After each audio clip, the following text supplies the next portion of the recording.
ಇನ್ಮೇಲೆ ಬೆಂಗಳೂರು ಟ್ರಾಫಿಕ್ಗೆ ಹೇಳಿ ಬಾಯ್ ಬಾಯ್. ಬೆಂಗಳೂರಿಗೆ ಬರಲಿದೆ ಏರ್ಪಾಡ್ ಸಿಸ್ಟಮ್. ಸಿಗುತ್ತಾ ಸಿಲಿಕಾನ್ ಸಿಟಿ ಟ್ರಾಫಿಕ್ಗೆ ಮುಕ್ತಿ. ವಿಜಯ ಕರ್ನಾಟಕ ವೆಬ್ ವೀಕ್ಷಕರಿಗೆ ನಮಸ್ಕಾರ. ನಾನು ಶಿವಮೂರ್ತಿ ಸ್ವರ್ಬ.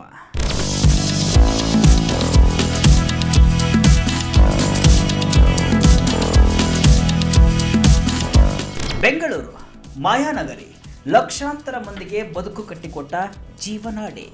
ಇಂತಹ ಮಾಯಾನಗರಿಗೆ ಟ್ರಾಫಿಕ್ ಅನ್ನೋ ಪೆಡಂಭೂತ ಕಾಡ್ತಾ ಇದೆ.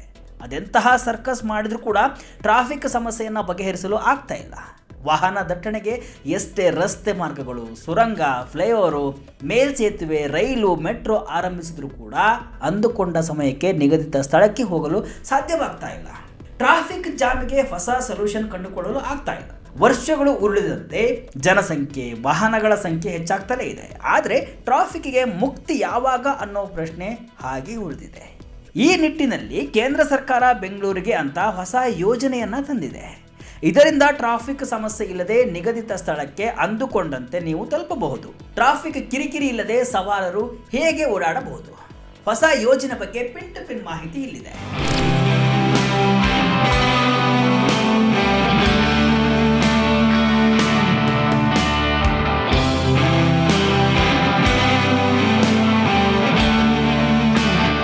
ಹೌದು, ಬೆಂಗಳೂರು ಮಂದಿಗೆ ಟ್ರಾಫಿಕ್ ಕಿರಿಕಿರಿ ತಪ್ಪಿಸಲು ಕೇಂದ್ರ ಸರ್ಕಾರ ಹೊಸ ಯೋಜನೆಯನ್ನ ಜಾರಿ ಮಾಡಿದೆ.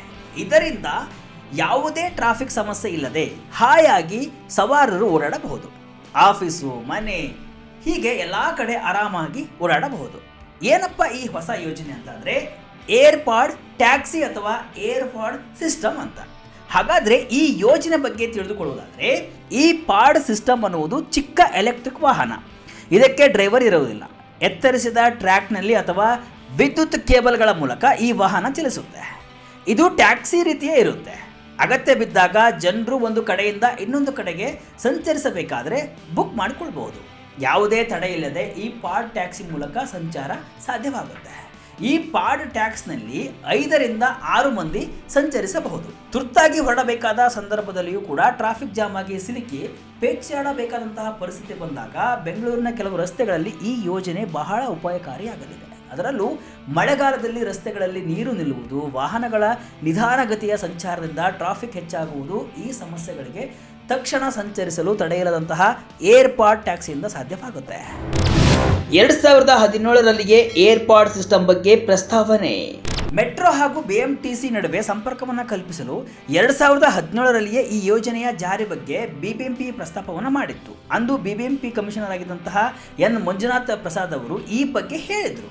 ಪಾಡ್ ಟ್ಯಾಕ್ಸಿ ಯೋಜನೆಗೆ ಟೆಂಡರ್ ಕೂಡ ಕರೆಯಲಾಗಿತ್ತು.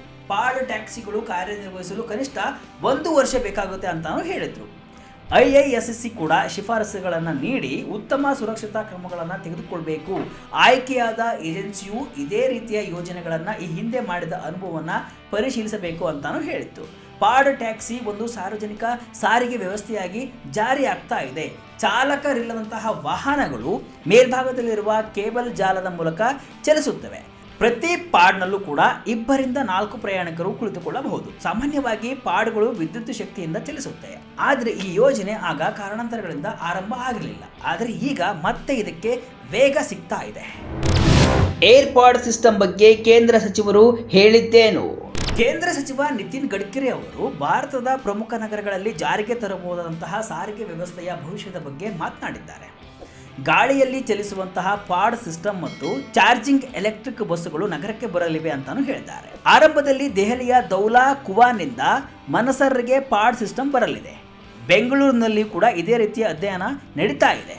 ಮಳೆಗಾಲದಲ್ಲಿ ಇಲ್ಲಿ ಟ್ರಾಫಿಕ್ ಜಾಸ್ತಿ ಇರುತ್ತೆ. ಹೀಗಾಗಿ ಈ ಯೋಜನೆ ಬಗ್ಗೆ ಯೋಚಿಸಲಾಗ್ತಾ ಇದೆ ಅಂತ ಹೇಳಿದ್ದಾರೆ. ತ್ವರಿತವಾಗಿ ಚಾರ್ಜ್ ಆಗುವ ಎಲೆಕ್ಟ್ರಿಕ್ ಬಸ್ಗಳು. ನಿತಿನ್ ಗಡ್ಕರಿ ಅವರು ಕೇವಲ ಏರ್ಪಾಡ್ ಸಿಸ್ಟಮ್ ಬಗ್ಗೆ ಮಾತ್ರ ಮಾತಾಡಿಲ್ಲ, ಅತಿ ಅತ್ಯಾಧುನಿಕ ಈ ಬಸ್ಗಳ ಬಗ್ಗೆ ಕೂಡ ಮಾತನಾಡಿದ್ದಾರೆ. ಉತ್ತರಾಖಂಡ ಮತ್ತು ಕಾಶ್ಮೀರದಲ್ಲಿ ಡಬಲ್ ಡೆಕ್ಕರ್ ಬಸ್ಗಳನ್ನು ತರಲು ಯೋಜನೆ ಇದೆ. 2 ಪರ್ವತಗಳನ್ನು ಸಂಪರ್ಕಿಸಲು ಈ ಬಸ್ಗಳನ್ನು ಬಳಸಲಾಗುತ್ತೆ ಅಂತಾನು ಹೇಳಿದ್ದಾರೆ. ನಾಗ್ಪುರದಲ್ಲಿ ಫ್ಲಾಶ್ ಚಾರ್ಜಿಂಗ್ ಎಲೆಕ್ಟ್ರಿಕ್ ಬಸ್ ಈಗಾಗಲೇ ಪ್ರಾರಂಭವಾಗಿದೆ. ಇದು 30 ಸೆಕೆಂಡ್ಗಳಲ್ಲಿ ಚಾರ್ಜ್ ಆಗುತ್ತೆ. ಇಂತಹ ಬಸ್ಗಳು ದೆಹಲಿಯಿಂದ ಜೈಪುರ, ದೆಹಲಿಯಿಂದ ಡೆಹ್ರಾಡೂನ್, ಬೆಂಗಳೂರಿನಿಂದ ಚೆನ್ನೈ, ಮುಂಬೈನಿಂದ ನಾಸಿಕ್ ಮತ್ತು ಪುಣೆಗೆ ಬರಲಿವೆ ಅಂತ ಗಡ್ಕರಿ ಹೇಳಿದ್ದಾರೆ. Flash charging electric bus speciality ಏನು? ನಾಗ್ಪುರದಲ್ಲಿರುವಂತಹ ಫ್ಲಾಶ್ ಚಾರ್ಜಿಂಗ್ ಎಲೆಕ್ಟ್ರಿಕ್ ಬಸ್ನಲ್ಲಿ 135 ಆಸನಗಳಿರುತ್ತೆ. ಈ ಬಸ್ ಗಂಟೆಗೆ 120 ಕಿಲೋಮೀಟರ್ ವೇಗದಲ್ಲಿ ಚಲಿಸುತ್ತೆ. 30 ಸೆಕೆಂಡುಗಳಲ್ಲಿ ಚಾರ್ಜ್ ಆಗುತ್ತೆ, ಮತ್ತೆ ಬಸ್ ಮುಂದೆ ಸಾಗುತ್ತೆ. ನಾಗ್ಪುರದಲ್ಲಿ 135 ಆಸನಗಳ ಫ್ಲಾಶ್ ಚಾರ್ಜಿಂಗ್ ಎಲೆಕ್ಟ್ರಿಕ್ ಬಸ್ಸನ್ನು ಪ್ರಾರಂಭಿಸಲಾಗಿದೆ ಈಗಾಗಲೇ. ಇದು ಎಕ್ಸಿಕ್ಯೂಟಿವ್ ಕ್ಲಾಸ್ ಬಸ್ ಆಗಿದ್ದು ಇದರಲ್ಲಿ ಟಿವಿಗಳಿವೆ. ಪ್ರತಿ 40 ಕಿಲೋಮೀಟರ್ಗೆ 30 ಸೆಕೆಂಡುಗಳ ಕಾಲ ಈ ಬಸ್ ನಿಲ್ಲುತ್ತೆ, ಮತ್ತೆ 30 ಸೆಕೆಂಡುಗಳಲ್ಲಿ ಚಾರ್ಜ್ ಆಗಿ ಅದೇ ಸ್ಪೀಡಲ್ಲಿ ಮತ್ತೆ ಚಲಿಸುತ್ತೆ. ಇದು ಕಡಿಮೆ ಬ್ಯಾಟರಿ ಶಕ್ತಿಯನ್ನು ಹೊಂದಿದೆ. ಇನ್ನು ಡೀಸೆಲ್ ಬಸ್ಗಳಿಗೆ ಹೋಲಿಸಿದರೆ ಈ ಬಸ್ಗಳಲ್ಲಿನ ಪ್ರಯಾಣ ದರವು 30% ಕಡಿಮೆ ಇರುತ್ತೆ. ಇದು ನಾಗ್ಪುರದಲ್ಲಿ ಯಶಸ್ವಿಯಾದ ನಂತರ ಇದೇ ರೀತಿಯ ಬಸ್ಗಳನ್ನು ದೆಹಲಿಯಿಂದ ಜೈಪುರ, ದೆಹಲಿಯಿಂದ ಡೆಹ್ರಾಡೂನ್, ಬೆಂಗಳೂರಿನಿಂದ ಚೆನ್ನೈ, ಮುಂಬೈನಿಂದ ನಾಶಿಕ್ ಮತ್ತು ಪುಣೆಗೆ ತರಲು ಸರ್ಕಾರ ಚಿಂತನೆಯನ್ನು ನಡೆಸಿದೆ. ಇದರಿಂದ ಪ್ರಯಾಣಿಕರಿಗೆ ಅನುಕೂಲವಾಗಲಿದೆ. ಟ್ರಾಫಿಕ್ ಸಮಸ್ಯೆ ಕೂಡ ಕಡಿಮೆ ಆಗಲಿದೆ. ಪರಿಸರ ಮಾಲಿನ್ಯವನ್ನು ಕೂಡ ತಡೆಯಲು ಇದು ಸಹಾಯವಾಗುತ್ತೆ. ಈ ಯೋಜನೆಗಳು ಭಾರತದ ಸಾರಿಗೆ ವ್ಯವಸ್ಥೆಯಲ್ಲಿ ಹೊಸ ಬದಲಾವಣೆಗಳನ್ನು ತರಲಿವೆ. ಜನರು ಸುಲಭವಾಗಿ ಮತ್ತು ಕಡಿಮೆ ಖರ್ಚಿನಲ್ಲಿ ಪ್ರಯಾಣಿಸಲು ಸಾಧ್ಯವಾಗುತ್ತೆ. ಅಲ್ಲದೆ ನಗರಗಳಲ್ಲಿ ಟ್ರಾಫಿಕ್ ಜಾಮ್ ಸಮಸ್ಯೆ ಕಡಿಮೆ ಆಗುತ್ತೆ ಅಂತ ಕೇಂದ್ರ ಸರ್ಕಾರ ತಿಳಿಸಿದೆ. ಬೆಂಗಳೂರಿನ ಇತರ ಹೊಸ ಯೋಜನೆಗಳು. ಇನ್ನು ಬೆಂಗಳೂರಿನ ಟ್ರಾಫಿಕ್ ದಟ್ಟಣೆ ನಿವಾರಣೆಗೆ ರಾಜ್ಯ ಸರ್ಕಾರ ಸಾವಿರಾರು ಕೋಟಿ ವೆಚ್ಚದಲ್ಲಿ ಹಲವು ಮಹತ್ವದ ರಸ್ತೆ ಯೋಜನೆಗಳನ್ನು ಕೈಗೊಂಡಿದೆ. ಅದರಲ್ಲಿ ಪ್ರಮುಖವಾಗಿ 320 ಕಿಲೋಮೀಟರ್ ಹೊಸ ರಸ್ತೆ ನಿರ್ಮಾಣ ಯೋಜನೆ. ಅಂದರೆ ಬೆಂಗಳೂರಿನ ವಿವಿಧ ಭಾಗಗಳಲ್ಲಿ ಒಟ್ಟು 120 ಕಿಲೋಮೀಟರ್ ಉದ್ದದ ರಸ್ತೆಗಳನ್ನು ನಿರ್ಮಿಸುವುದಾಗಿ ಸರ್ಕಾರ ತಿಳಿಸಿದೆ. ಪೂರ್ವದಿಂದ ಪಶ್ಚಿಮ ಹಾಗೂ ದಕ್ಷಿಣದಿಂದ ಉತ್ತರದವರೆಗೆ 40 ಕಿಲೋಮೀಟರ್ ಸುರಂಗ ಮಾರ್ಗ ಇದೆ. ಬಜೆಟ್ನಲ್ಲಿ ಮೊದಲು 40 ಕಿಲೋಮೀಟರ್ ಉದ್ದದ 2 ಸುರಂಗ ಮಾರ್ಗ, ಒಂದು ಪೂರ್ವದಿಂದ ಪಶ್ಚಿಮ 17 ಕಿಲೋಮೀಟರ್, ಇನ್ನೊಂದು ದಕ್ಷಿಣದಿಂದ ಉತ್ತರ 23 ಕಿಲೋಮೀಟರ್ ಸಾಗುವುದು ಅಂತ ಹೇಳಿತ್ತು. ಇದು ಬೆಂಗಳೂರಿನಲ್ಲಿ ಮೊದಲ ಬಾರಿಗೆ ಕೈಗೊಳ್ಳುತ್ತಿರುವಂತಹ ಟನಲ್ ರಸ್ತೆ ಯೋಜನೆಯಾಗಿದೆ. ಇನ್ನು ಬೆಂಗಳೂರಿನಲ್ಲಿ ಹೊಸ ಮೆಟ್ರೋ ಮಾರ್ಗಗಳಿರುವಂತಹ ಕಡೆಗಳಲ್ಲಿ 44.3 ಕಿಲೋಮೀಟರ್ ಉದ್ದದ ಡಬಲ್ ಡೆಕ್ಕರ್ ಮೇಲ್ಸೇತುವೆ ನಿರ್ಮಾಣ ಮಾಡಲಾಗುವುದು. ಈ ಯೋಜನೆಯಲ್ಲಿ ಮೇಲ್ಸೇತುವೆ ಮತ್ತು ಮೆಟ್ರೋ ಮಾರ್ಗ ಎರಡೂ ಕೂಡ ಇರುತ್ತವೆ. ಈ ಯೋಜನೆಗೆ ಪಾಲಿಕೆ ಮತ್ತು BMRCL 50-50 ಅನುಪಾತದಲ್ಲಿ ವೆಚ್ಚವನ್ನು ಭರಿಸುತ್ತವೆ. ಪ್ರತಿ ಕಿಲೋಮೀಟರ್ಗೆ 120 ಕೋಟಿ ರೂಪಾಯಿ ವೆಚ್ಚವಾಗಲಿದ್ದು ಒಟ್ಟು 9,000 ಕೋಟಿ ರೂಪಾಯಿ ಅನುದಾನವನ್ನು ನೀಡಲಾಗಿದೆ. ಇನ್ನು ಸಿಗ್ನಲ್ ಮುಕ್ತ ಎಲಿವೇಟೆಡ್ ಕಾರಿಡಾರ್ ನಿರ್ಮಾಣದ ಮೂಲಕ ವಾಹನ ದಟ್ಟಣೆಯನ್ನು ನಿಯಂತ್ರಿಸಲು ಸರ್ಕಾರವು ಪ್ರಯತ್ನವನ್ನು ಪಡ್ತಾ ಇದೆ. ಗಾಳಿ ಆಂಜನೇಯ ಸ್ವಾಮಿ ದೇವಾಲಯದ ಬಳಿ ರಾಜಕಾಲುವೆ ಮೇಲೆ ರಸ್ತೆ ನಿರ್ಮಿಸಿದಂತೆ ರಾಜಕಾಲುವೆಗಳ ಅಕ್ಕಪಕ್ಕದ ಬಫರ್ ಪ್ರದೇಶದಲ್ಲಿ 50 ಅಡಿ ಅಗಲದ 300 ಕಿಲೋಮೀಟರ್ ಉದ್ದದ ಹೊಸ ರಸ್ತೆ ನಿರ್ಮಾಣಕ್ಕೆ ಯೋಜನೆಯನ್ನು ರೂಪಿಸಲಾಗಿದೆ. ಇದಕ್ಕಾಗಿ 3,000 ಕೋಟಿ ರೂಪಾಯಿ ಅನುದಾನವನ್ನು ಮೀಸಲಿಡಲಾಗಿದೆ. ಇನ್ನು ITPL, ಥಣಿಸಂದ್ರ, RR ನಗರ ಸೇರಿದಂತೆ ಕೆಲವು ಭಾಗಗಳಲ್ಲಿ TDR ನೀಡಿ ರಸ್ತೆ ನಿರ್ಮಾಣ ಮಾಡಲಾಗುವುದು. ಹೆಬ್ಬಾಳದಿಂದ ಹೆಣ್ಣೂರು ಮಾರ್ಗದಲ್ಲಿ 7.8 ಕಿಲೋಮೀಟರ್ ರಸ್ತೆ ನಿರ್ಮಾಣಕ್ಕೆ ಈಗಾಗಲೇ ನೋಟಿಫಿಕೇಶನ್ ಅನ್ನು ಹೊರಡಿಸಲಾಗಿದೆ. ಈ ಮೂಲಕ ಬೆಂಗಳೂರಿನಲ್ಲಿ 120 ಕಿಲೋಮೀಟರ್ ಹೊಸ ರಸ್ತೆ ನಿರ್ಮಾಣವಾಗಲಿದೆ. 1682 ಕಿಲೋಮೀಟರ್ ಉದ್ದದ ರಸ್ತೆಗಳನ್ನು ವೈಟ್ ಟ್ಯಾಪಿಂಗ್ ಮಾಡಲಾಗ್ತಾ ಇದ್ದು ಇದು 30 ವರ್ಷಗಳ ಕಾಲ ಬಾಳಿಕೆ ಬರುತ್ತೆ.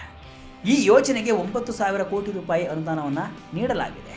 ಮಳೆ ನೀರು ಕಾಲುವೆಗಳಿಗಾಗಿ ವಿಶ್ವ ಬ್ಯಾಂಕ್ನಿಂದ 2,000 ಕೋಟಿ ರೂಪಾಯಿ ಹಣ ಪಡೆಯಲಾಗಿದೆ. ಇದರಲ್ಲಿ 480 ಕಿಲೋಮೀಟರ್ ಕಾಮಗಾರಿ ಕೂಡ ಪೂರ್ಣಗೊಂಡಿದೆ. ಇನ್ನು ಉಳಿದ 175 ಕಿಲೋಮೀಟರ್ ಕಾಮಗಾರಿ ನಡೀತಾ ಇದೆ. ಉಳಿದ 173 ಕಿಲೋಮೀಟರ್ ಕಾಮಗಾರಿಯನ್ನು ಮುಂದಿನ ದಿನಗಳಲ್ಲಿ ಕೈಗೆತ್ತಿಕೊಳ್ಳಲಾಗುವುದು. ಈ ಮೂಲಕ ಬೆಂಗಳೂರಿನಲ್ಲಿ ಪೂರ್ಣ ಪ್ರಮಾಣದಲ್ಲಿ ಯೋಜನೆ ಮುಕ್ತಾಯವಾಗಲಿದೆ ಅಂತ ಸರ್ಕಾರ ತಿಳಿಸಿದೆ.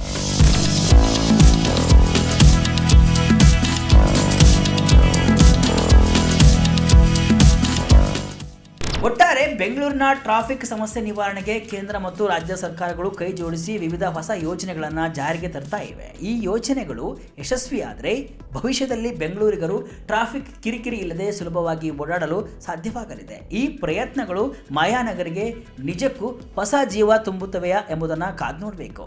ಇದಿಷ್ಟು ಇವತ್ತಿನ ವಿಶೇಷ. ಇದೇ ರೀತಿಯ ಹಲವು ವಿಶ್ಲೇಷಣೆ ಮಾಹಿತಿ ಅಷ್ಟೇ ಅಲ್ಲ, ಮನರಂಜನೆಯ ವಿಡಿಯೋಗಳಿಗಾಗಿ ವಿಜಯ ಕರ್ನಾಟಕ ವೆಬ್ಸೈಟ್, ಫೇಸ್ಬುಕ್ ಹಾಗೂ ಯೂಟ್ಯೂಬ್ ಪೇಜನ್ನು ಫಾಲೋ ಮಾಡಿ. ಧನ್ಯವಾದಗಳು.